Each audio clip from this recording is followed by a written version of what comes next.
که څه هم د اختر شپې ورځې په سر باندې را روانې دي،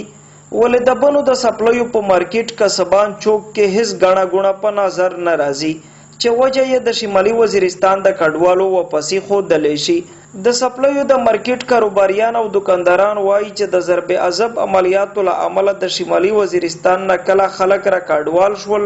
نو بنو کې د سپلیو د مارکیټ کاروبار هم ورسره یو په دوا شو،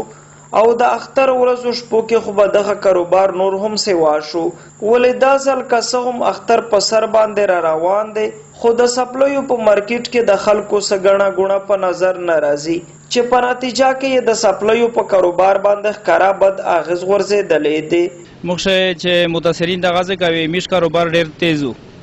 ایسه متاثرین له واپس لوړلو میش کاروبار باندې ډېر زیات اثر وګرځېده. ایس اترنګ سپلی ډېر نه خرڅېږي ځکه چې متاثرین خپل کلی ته لوړلو میش کاروبار هغه سره ډېر اثر پرېوتو، ډېر زیات اثر پرېوتو. میش کاروبار نه وی هغه ایس نیم شلو نیمه نه ډېر کم شل، ځکه چې موږ دې داسې کوي دې میش نه سپلی او خوستلې ډېر سامان دي نه خوستل ار شای او ایس دې چې لوړلو ایس میش سودا وی کم شلې. د میش سپلی کاروبار چې دا الحمدلله ډېر مزدور کاروبار دا او دونګي د لیلش کې د میرم شاه خلک چې تللی دي باندې پډاګری باندې په کاروبار شه سپلی په کاروبار سره ډېره سارا چاولله، ځکه چې خلک ډېره غټه سودو کوله او دونګي د بازار شته نه باندې بازار او د باندې حال چې کیم دی هغه په داخلي ورته شروزي سودو کوي، ځکه چې خپل کاروباري دي. خو بیا واشه خوان وینه چې څنګه میرل میرم شاه خلک سودو کوله غون کاروباریون ډېر چې نو مول میش شیر دی نه شیر دی،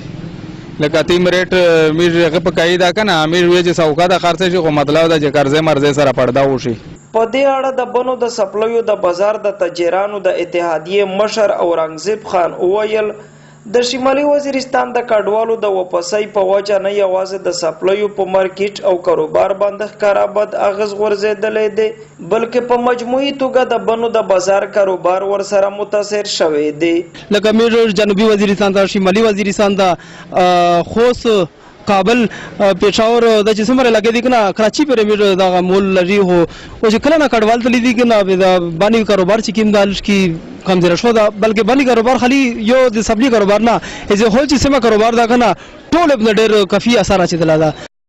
کسبان چوک بنو کې د سپلیو د کاروبار سره تعلق لرونکي تاجران دا هیله څرګندوي چې کله هم شمالي وزیرستان کې بازارونه جوړ شي او ژوند بیا بحال شي، نو د دوی د سپلیو کاروبار به هم ورسره یو ځل بیا په خپلو پښو باندې ودرېږي. ګوهر وزیر، خیبر نیوز، بنو.